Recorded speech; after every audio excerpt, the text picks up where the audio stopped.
हाँ, function of small intestine part 3 में हम आपको स्मॉल इंटेस्टाइन के फंक्शन पर काफ़ी चर्चा करना चाहेंगे। स्मॉल इंटेस्टाइन के बारे में तो बहुत कुछ आपको बता दिया गया है, इसकी टोटल एनाटॉमी बता दी गई। अब ये फिजियोलॉजी का भी लास्ट ही है, आखिरी एपिसोड है इस पर।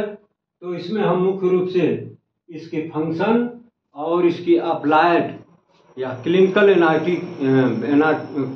फिजियोलॉजी के टॉपिक्स पर चर्चा करना चाहूँगा। तो आइए हम देखते हैं फंक्शन ऑफ स्मॉल इंटेस्टाइन। ये फंक्शन ऑफ स्मॉल इंटेस्टाइन को ये निम्नलिखित बिंदुओं के माध्यम से हम चर्चा करेंगे। तो पहला पॉइंट इसमें दिया गया है मैकेनिकल फंक्शन। स्मॉल इंटेस्टाइन का मैकेनिकल फंक्शन ये क्या होता है? Small intestine helps in mixing of chyme with digestive juices, pancreatic juice and वाइन। ये जो स्मॉल इंटेस्टाइन है इसके मैकेनिक फंक्शन के बारे में बताया गया। यह एक मैकेनिक की तरह काम करती है, यानी अर्थात ये जो स्मॉल इंटेस्टाइन है ये मिक्सिंग करती है किसका? काइम के साथ, यानी जो फूड पार्टिकल्स स्टमक से चल करके इंटेस्टाइन में पहुंच चुके हैं तो उनके साथ ये बहुत सारे डाइजेस्टिव एंजाइम्स, ये बाइल जूस और ये पैंक्रियाटिक जूस, ये सबको एक जगह मिक्सिंग करने का काम करती है ताकि डाइजेशन में ये सहायता कर सके। दूसरा पॉइंट है सिक्रीटरी फंक्शन। ये क्या सिक्रीट करती है जिससे डाइजेशन में या एब्जॉर्प्शन में मदद मिलती है? तो दिया गया कि it secretes succus entericus, enterokinase and GI hormones, यानी गैस्ट्रोइंटेस्टाइनल हार्मोन्स। तो ये हार्मोन्स का भी सिक्रीशन करती है, ये एंजाइम का भी सिक्रीशन करती है, और क्या करती है? सक्कस इंटेरिकस। ये सक्कस इंटेरिकस क्या है? तो सक्कस का मतलब सिक्रीशन, इंटेरिकस का मतलब रिलेटेड टू स्मॉल इंटेस्टाइन, यानी स्मॉल इंटेस्टाइन के द्वारा जो सिक्रीट किया जाता है उसी सिक्रीशन को हम नाम देते हैं सक्कस इंटेरिकस। और क्या सिक्रीट करती है? इंटेरोकाइनेज, ये एक एंजाइम है, और गैस्ट्रोइंटेस्टाइनल हार्मोन्स, यानी इसके अंदर हार्मोन भी सिक्रीट होते हैं, एंजाइम्स भी सिक्रीट होते हैं, और टोटल को मिला करके हम नाम देते हैं सक्कस इंटेरिकस। यानी स्मॉल इंटेस्टाइन के द्वारा जो जूस सिक्रीट किया जाता है उसको हम नाम देते हैं सक्कस इंटेरिकस। अब तीसरा फंक्शन इसका बताया गया हार्मोनल फंक्शन। तो it secretes hormone as secretin, cholecystokinin इटिस।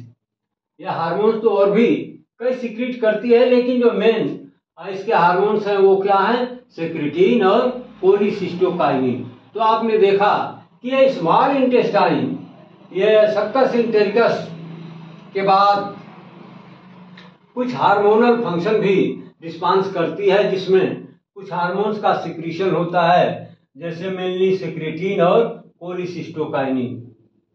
अगला फंक्शन इसका है डाइजेस्टिव फंक्शन। तो ये कैसे डाइजेशन में मदद करती है? तो इसमें बताया गया कि due to secretion of so many enzymes it helps in digestion. क्योंकि स्मॉल इंटेस्टाइन के अंदर बहुत सारे एंजाइम्स सिक्रीट होते हैं, बनते हैं, तो उनके माध्यम से ये जो डाइजेशन का काम है इसमें इंटेस्टाइन के एंजाइम्स का काफ़ी महत्वपूर्ण रोल हो जाता है। और जैसा कि आप जानते हैं कि बिना एंजाइम्स के भोजन का डाइजेशन पूर्ण नहीं हो सकता है, कंप्लीट नहीं हो सकता है। तो डाइजेशन का काम कंप्लीटली कहाँ पूरा होता है? स्मॉल इंटेस्टाइन के अंदर होता है। क्यों होता है? कि यहाँ पर बहुत सारे एंजाइम्स सिक्रीट होते हैं जिनके माध्यम से यह भोजन को पूर्ण रूप से डाइजेस्ट करने में मदद करती है। पांचवा पॉइंट बताया गया एक्टिवेटर फंक्शन। जैसा नाम वैसा काम। ये इंटेरोकाइनेज करता क्या है? ये एंजाइम है, it activates trypsinogen into trypsin, यानी ट्रिप्सिनोजन को ये ट्रिप्सिन में, यानी ये क्या है ट्रिप्सिन, ये प्रोटियोलाइटिक एंजाइम है, उसको एक्टिवेट करके ये प्रोटीन के डाइजेशन में इसकी मदद लेती है। यानी इसका जो इंटेरोकाइनेज एंजाइम है वो करता क्या है, ट्रिप्सिन को एक्टिवेट करने के लिए ये करता क्या है, ये ट्रिप्सिनोजन को स्टिमुलेट एक्टिवेट करके ट्रिप्सिन में कन्वर्ट करने का काम करता है। छठवां है हीमोपोइटिक फंक्शन। तो क्या स्मॉल इंटेस्टाइन ये ब्लड फॉर्मेशन में भी कोई मदद करती है? कुछ ऐसा भी काम इसका है जिससे ब्लड फॉर्मेशन में हमारे शरीर को मदद मिलती है? तो आप बोलिए बिल्कुल हाँ। क्यों होता है? क्योंकि यहाँ पर एब्जॉर्प्शन ऑफ इसका production and absorption of intrinsic factor of Castle का सिक्रीशन होता है, और ये जो इंट्रिंसिक फैक्टर ऑफ कास्टिल है ये करता क्या है, ये बोन मैरो को स्टिमुलेट करता है। रिजल्ट क्या होता है, इरिथ्रोपोइसिस, यानी आरबीसी का प्रोडक्शन बढ़ जाता है। तो इस तरह से आपने देखा कि स्मॉल इंटेस्टाइन ब्लड फॉर्मेशन में भी, स्पेशली आरबीसी के प्रोडक्शन में इसका बहुत बड़ा रोल होता है। सातवां पॉइंट बताया गया हाइड्रोलाइटिक फंक्शन। ये भाई कैसे होता है, तो it helps in enzymatic reactions of digestion. Digestion के लिए जो स्मॉल इंटेस्टाइन में उसके अंदर जो तमाम एंजाइमेटिक रिएक्शंस होते हैं उनमें इसका बहुत बड़ा रोल होता है, हाइड्रोलाइटिक फंक्शन। अगला पॉइंट बताया गया एब्जॉर्प्टिव फंक्शन, यानी डाइजेशन के बाद ये तमाम पॉइंट्स तो एक ही डायरेक्शन में आपको ले जा रहे थे और वो था डाइजेशन, लेकिन जो इसका आखिरी काम है वो है absorption of carbohydrate, protein, lipid, vitamins, waters and minerals. तो ये तमाम जो आप सब्सटेंसेस देख रहे हैं इनका अगर स्मॉल इंटेस्टाइन के अंदर एब्जॉर्प्शन ना हो तो फिर इनका डाइजेशन कितना भी बेहतरीन हो वो किसी काम का नहीं। और ये जो न्यूट्रिएंट्स के रूप में आप तमाम विटामिन्स, मिनरल्स और ये लिपिड, प्रोटीन, कार्बोहाइड्रेट जो लेते हैं वो हमारे शरीर के लिए यूजफुल हरगिज नहीं होगा। ये सारी चीजें हमारे शरीर के लिए तभी उपयोगी होती हैं, तभी यूजफुल होती हैं जब इनका डाइजेशन के बाद एब्जॉर्प्शन कर लिया जाए, और एब्जॉर्प्शन के बाद फिर ये मेटाबॉलिज्म में जाएं और फिर वहां जाकर के ये एनर्जी में कन्वर्ट हों, तब जाके हमारे बॉडी के लिए ये विटामिन्स, ये लिपिड या प्रोटीन या कार्बोहाइड्रेट जो भी हैं ये सारे न्यूट्रिएंट्स तभी हमारे बॉडी के लिए लाभकारी होंगे, उपयोगी होंगे और यूजफुल होंगे। तो ये रहा फंक्शन ऑफ स्मॉल इंटेस्टाइन। आपने अच्छी तरीके से देख लिया। ये लगभग इसके 8 चीफ फंक्शन बताए गए हैं जो एक एक करके आपको इन डिटेल एक्सप्लेन कर दिया गया। अब इसमें अगर किसी विद्यार्थी को, किसी स्टूडेंट को कोई कंफ्यूजन हो, कोई भ्रम हो, तो वो डायरेक्ट मुझसे कांटेक्ट करके और अपना शंका समाधान कर सकता है। अब आइए जो इसका अगला है ये स्मॉल इंटेस्टाइन से संबंधित टॉपिक, वो है अप्लाइड फिजियोलॉजी। अप्लाइड फिजियोलॉजी से मतलब, या इसी को हम नाम देते हैं क्लिनिकल फिजियोलॉजी, यानी जो थ्योरेटिकली आपने ज्ञान अर्जन किया है स्मॉल इंटेस्टाइन के संबंध में, उस ज्ञान का यूज आप क्लिनिकली एक पेशेंट के ऊपर कैसे कर पाते हैं, कितना कर पाते हैं, उसी को हम नाम देते हैं अप्लाइड फिजियोलॉजी। यानी वह फिजियोलॉजी जो क्लिनिकली आप यूज करते हो किसी पेशेंट पर, उसको आजमा करके देखते हो, अप्लाई करके देखते हो। तो इसमें पहला है, और माने पेशेंट में आप देखते हैं, क्लिनिकली देखते हैं, तो इसका मतलब कि वो आमतौर से होने वाली कौन कौन सी प्रॉब्लम्स हैं जो स्मॉल इंटेस्टाइन में प्राय हो जाती हैं या जिनके होने के चांसेस हमेशा बने रहते हैं। तो उसी से अफेक्टेड पर्सन जब आपके क्लिनिक में आता है तो ये ज्ञान आपका वहां आपकी मदद करता है। तो पहला इसमें बताया गया माल एब्जॉर्प्शन। माल एब्जॉर्प्शन का मतलब, माल का मतलब पुअर, एब्जॉर्प्शन का मतलब एब्जॉर्प्शन, अवशोषण।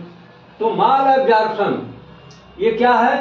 तो failure to absorb nutrients as protein, carbohydrate, fats, vitamins, which leads to growth and development of the body and so many diseases. अगर स्मॉल इंटेस्टाइन के अंदर जिस लेवल पर डाइजेशन या एब्जॉर्प्शन होना चाहिए, अगर उस लेवल पर ये कार्बोहाइड्रेट या प्रोटीन्स, फैट्स या विटामिन्स, जो भी आप न्यूट्रिएंट्स लेते हैं, अगर डाइजेशन के बाद उनका प्रॉपर एब्जॉर्प्शन नहीं हो पाता है, तो फिर हमारे शरीर के लिए, बॉडी के लिए ये तमाम न्यूट्रिएंट्स किसी काम के नहीं होते हैं और इनका लाभ हमारी शरीर नहीं ले पाती है।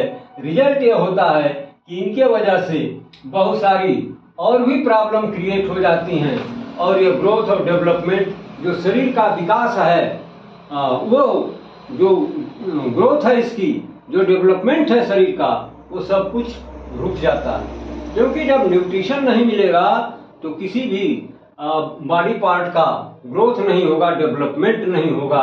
तो इनको डेवलपमेंट करने के लिए, इनका प्रॉपर ग्रोथ होने के लिए और तमाम तरह की अन्य बीमारियों से बचने के लिए ये जो एब्जॉर्प्शन की क्रिया है, ये बिल्कुल प्रॉपर तरीके से स्मॉल इंटेस्टाइन के अंदर होनी चाहिए। अन्यथा ये सब न्यूट्रिएंट्स जैसे प्रोटीन है, कार्बोहाइड्रेट है, फैट्स है, विटामिन्स है, इसके लेने का कोई मतलब नहीं होता है। वो आपके शरीर के लिए कहीं से भी उपयोगी साबित नहीं हो पाते हैं।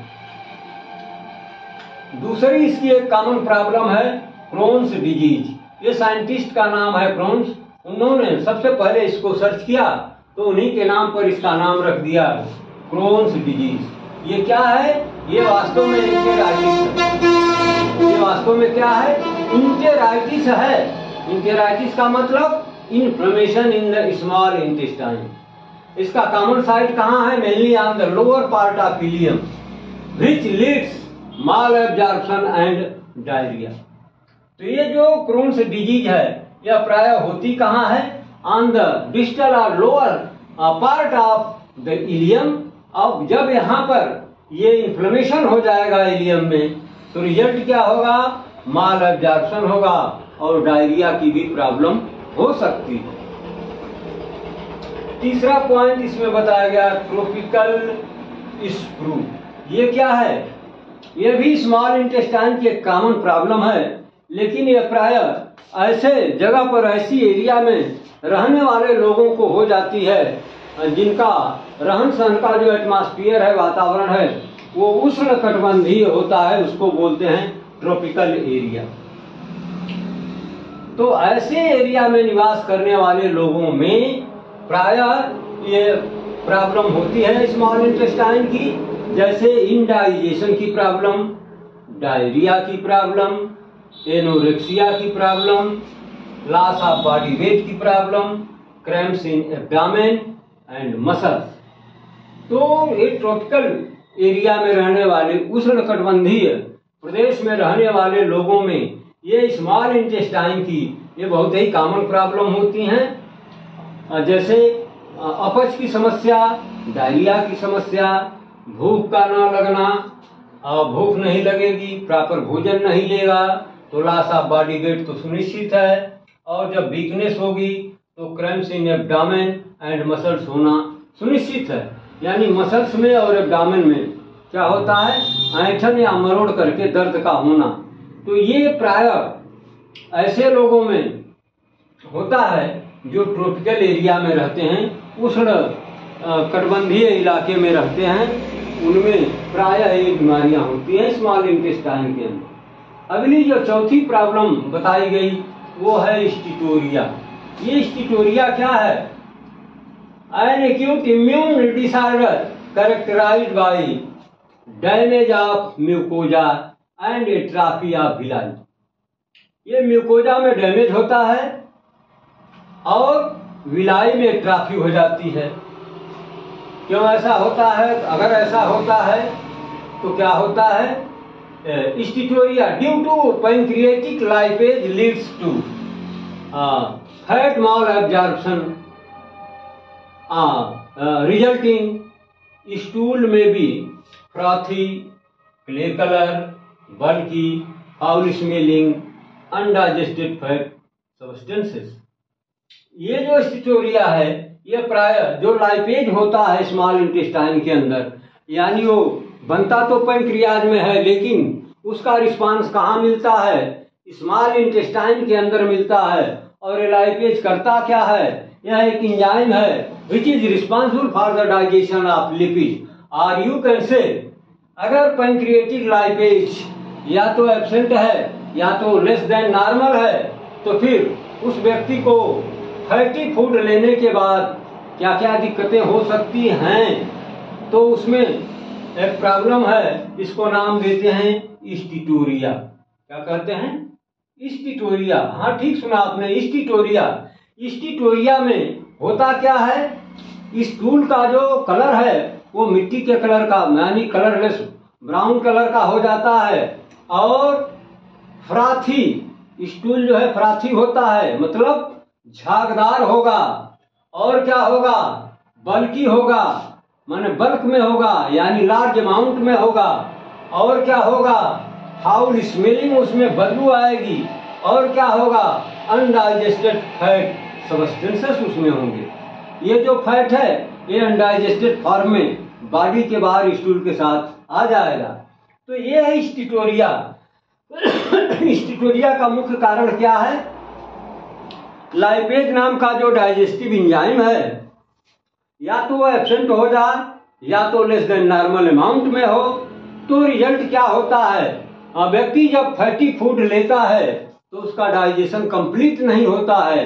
और जब स्टूल होता है तो कैसा होता है, वो फ्राथी होगा माने झागदार स्टूल होगा, क्ले कलर का होगा, उसमें फाउल स्मेलिंग होगी, अनडाइजेस्टेड फैट सब्सटेंसेस होंगे और अधिक परिमाण में होगा।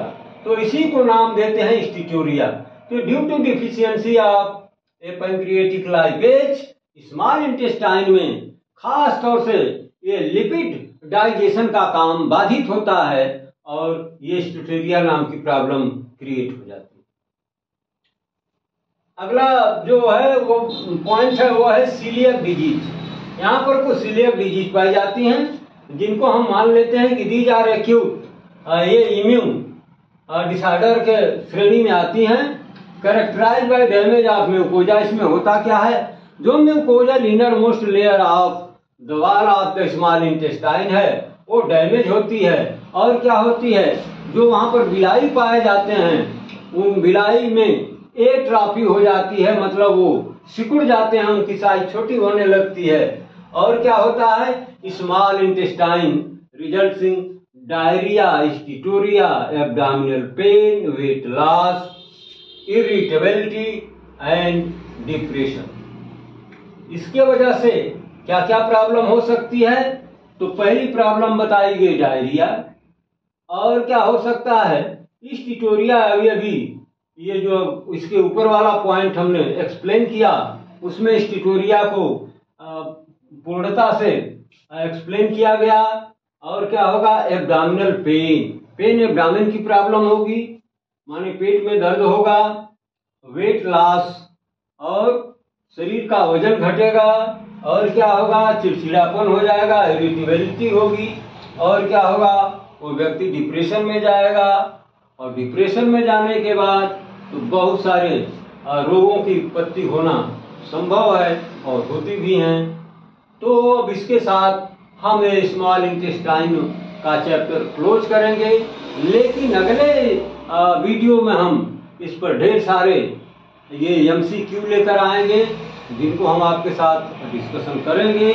वो MCQ हैं जो आपको परीक्षा उपयोगी चीजें उसमें होगी। और जब आप जॉब के लिए कंपटीशन में बैठते हैं या एकेडमिक परीक्षा में बैठते हैं तो उन्हीं सवालों में से चुन चुन करके आपसे पूछे जाते हैं। तो उन सारे सवालों की लिस्ट हम अगले वीडियो में लेकर के आएंगे।